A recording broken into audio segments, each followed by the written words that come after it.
पहला क्वेश्चन है, पौधों के ऊतक में परिवहन की प्रक्रिया में डीपीडी की वृद्धि आवश्यकता होती है। डीपीडी का तात्पर्य है, यहाँ पर बताना है कि डीपीडी क्या है। 4 ऑप्शन आप लोगों के सामने दिए गए हैं, जल्दी से सोचिए और बताइए कि डीपीडी होता क्या है। वास्तव में इसका फुल फॉर्म पूछा गया है, डीपीडी है क्या, तो हिंदी में लिखा है। अब आपको बताना है कि कौन सा होगा। ये क्वेश्चन पीजीटी 2002 में पूछा गया था। तो इसका आंसर होगा C, diffusion pressure deficit. Diffusion pressure deficit, जिसे हिंदी में विसरण दाब न्यूनता कहा जाता है। विसरण दाब न्यूनता हिंदी में भी जान लीजिए, हो सकता है अगली बार हिंदी में लिख कर दें सारे नाम, तो कैसे विसरण दाब न्यूनता हो जाएगा।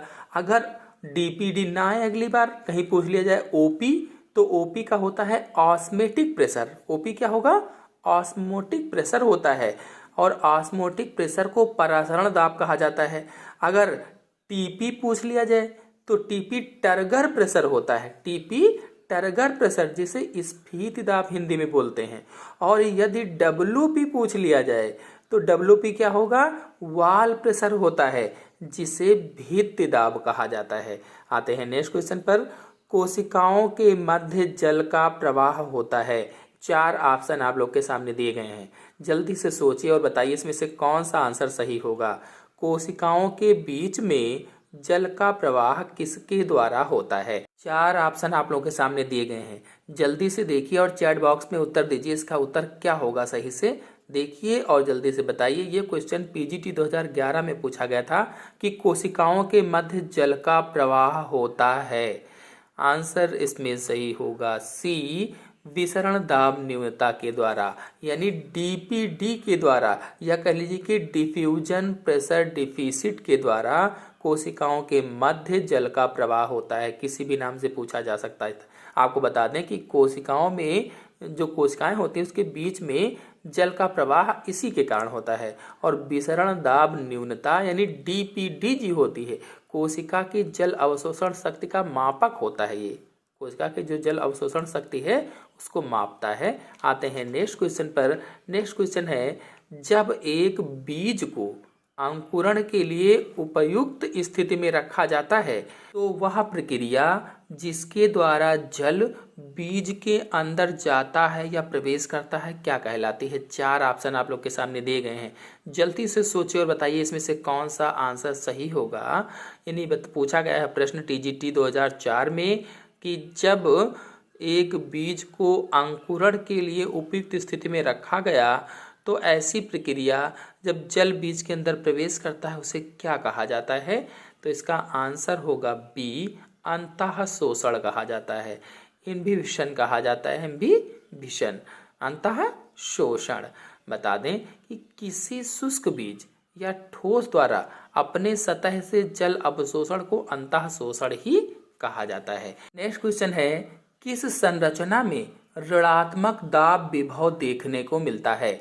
4 ऑप्शन आप लोग के सामने दिख रहे हैं, इनमें से ऐसी कौन सी संरचना है जिसमें ऋणात्मक दाब विभव देखने को मिलता है, यानी नेगेटिव प्रेशर पोटेंशियल देखने को मिलता है?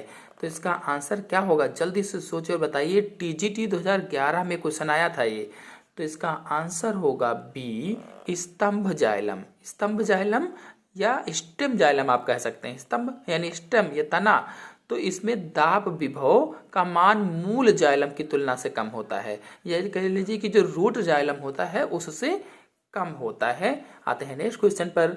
स्फीति कोशिका में होता है। स्फीति कोशिका में क्या होगा? ओपी बराबर 0, टीपी बराबर 0, डीपीडी बराबर 0, टीपी बराबर डीपीडी क्या होगा? तो बता दें कि पूर्ण रूप से स्फीति कोशिका जो होती है उसका डीपीडी 0 होता है पूर्ण रूप से। तो इसका आंसर क्या होगा? सी वाला सही होगा। बता दें कैसे? तो स्फीति कोशिका में परासरण दाब जो होता है यानी जो ओपी होता है और जो स्फीति दाब टीपी होता है ये बराबर होते हैं, यानी ओपी और टीपी बराबर हो गए तो डीपीडी क्या होगा? 0 हो जाएगा। क्यों? क्योंकि डीपीडी बराबर होता है ओपी माइनस टीपी। अब ओपी में से टीपी घट गया और ओपी जितना था उतने टीपी था, तो क्या बचा? जीरो बचा, इसलिए डीपीडी क्या होगा, शून्य हो जाएगा, जीरो हो जाएगा। नेक्स्ट क्वेश्चन है, शुद्ध व साफ पानी का परासरण दाब होता है। बिल्कुल शुद्ध पानी है, साफ पानी है, इसका परासरण दाब क्या होगा, ऑस्मेटिक प्रेशर क्या होगा। पीजीटी 2011 में पूछा गया था ये प्रश्न। तो इसका आंसर जल्दी से आपको बताना है कि शुद्ध व साफ पानी का परासरण दाब होगा क्या। तो इसका आंसर सही होगा पहला, जीरो होगा। यानी जो प्योर और क्लीन जल होता है, वाटर होता है, परासरण दाब या ऑस्मेटिक प्रेशर उसका शून्य होता है। नेक्स्ट क्वेश्चन है, जड़ों द्वारा जल का अवशोषण बढ़ता है। जब, कब बढ़ता है। टीजीटी 2005 में क्वेश्चन पूछा गया था कि जड़ों द्वारा जल का अवशोषण बढ़ता है। आंसर क्या सही होगा इसमें, सी, वाष्पोत्सर्जन की दर जब बढ़ती है। यानी जितना ज़्यादा वाष्पोत्सर्जन होगा उतने ज़्यादा जड़ें जल को अवशोषित करेंगी। भाई वाष्पोत्सर्जन क्या है, भाप बनकर पानी उड़ जाता है पौधे से। तो जब भाप बनकर पानी उड़ रहा है, पानी की कमी हो रही है, तो क्या होगा, जड़ें नीचे से जल को अवशोषित करती रहेंगी। तो इसमें आंसर क्या होगा सही, वाष्पोत्सर्जन की दर बढ़ेगी तो जल का अवशोषण भी बढ़ेगा। नेक्स्ट क्वेश्चन है, अनुवर्तनीय गति का मुख्य कारण है। चार ऑप्शन आप लोग के सामने दिए गए हैं। टीजीटी 2010 में क्वेश्चन पूछा गया था। जल्दी से सोचिए और बताइए कि अनुवर्तनीय गति का कारण क्या है और अनुवर्तनीय गति होती क्या है। हम बता दें आपको, जब पौधों का कोई भी भाग किसी बाह्य उद्दीपन के प्रभाव से एक निश्चित दिशा में गति करने लगता है तो उसे ही अनुवर्तनीय गति कहा जाता है। जैसे आप लोगों ने देखा होगा कि कहीं कोई पौधा लगाया आपने और जिस तरफ धूप थी तो उस तरफ वो जाने लगा, धूप की तरफ उसने अपना मुंह मोड़ लिया, तो इसे क्या कहते हैं, अनुवर्तनीय गति कहते हैं। तो यह गति ऑक्सिन हार्मोन के प्रभाव से एक दिशा में वृद्धि के कारण होती है। कौन से हार्मोन, ऑक्सिन हार्मोन उसमें पाया जाता है। यदि आप लोग हार्मोन्स के बारे में जानना चाहते हैं तो मेरे चैनल में सभी पादप हार्मोन्स और जंतु हार्मोन्स के वीडियो अपलोडेड हैं, बढ़िया से मैंने समझाया हुआ, आप लोग जाकर के देख सकते हैं।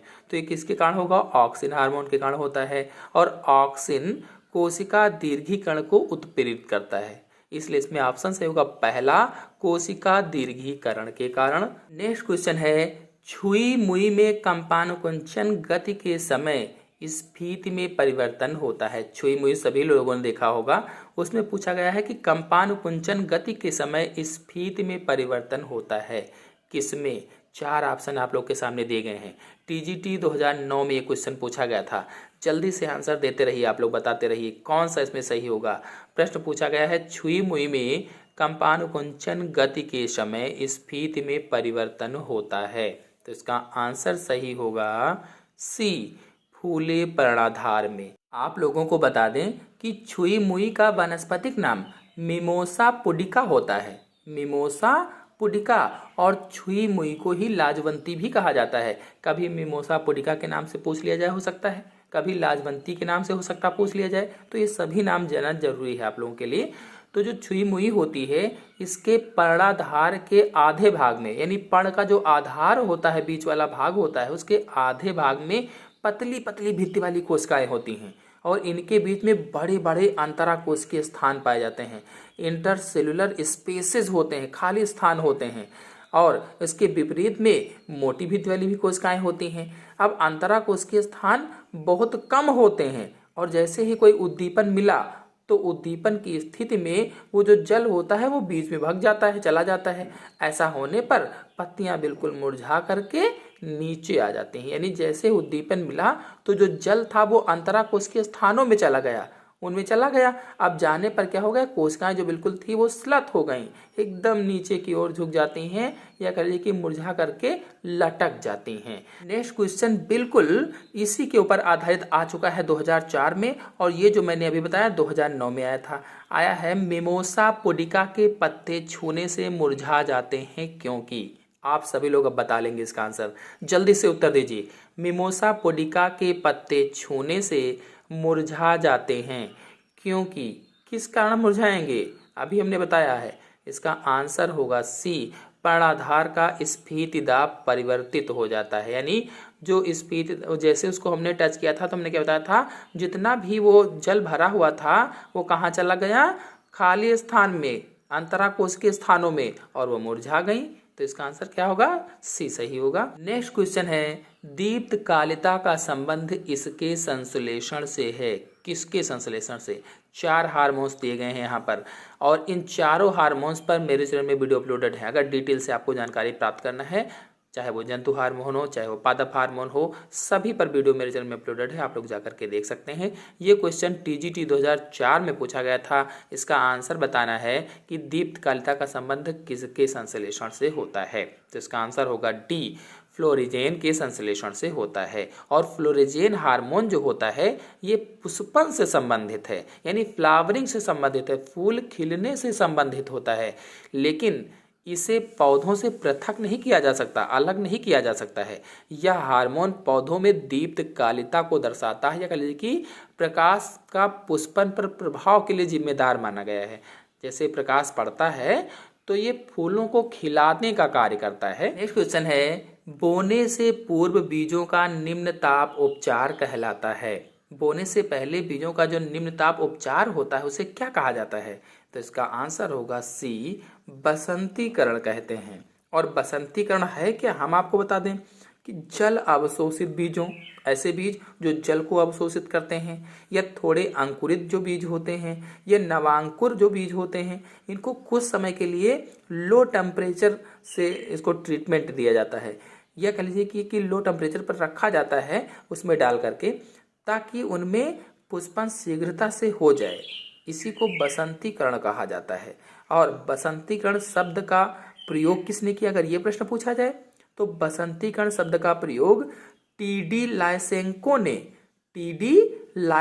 ने किया था। और अगर पूछ लिया जाए कब किया, तो 1928 में किया था। और कितने डिग्री ताप पर ये होता है पूछ लिया जाए तो बताएंगे 1 से लेकर के 10 डिग्री सेल्सियस तक होता है इसके बीच में। तो इसका आंसर क्या सही होगा? सी, बसंतीकरण। नेक्स्ट क्वेश्चन है, किसे पादप कार्यकी का जनक माना जाता है? 4 ऑप्शन दिए गए हैं, बताना है पादप कार्यकी का जनक कौन है। पीजीटी 2010 में क्वेश्चन पूछा गया था। इसका आंसर होगा बी, स्टीफन हेल्स को पादप कार्यकी का जनक, या कह लीजिए कि फादर ऑफ प्लांट फिजियोलॉजी माना जाता है। किसको? स्टीफन हेल्स को।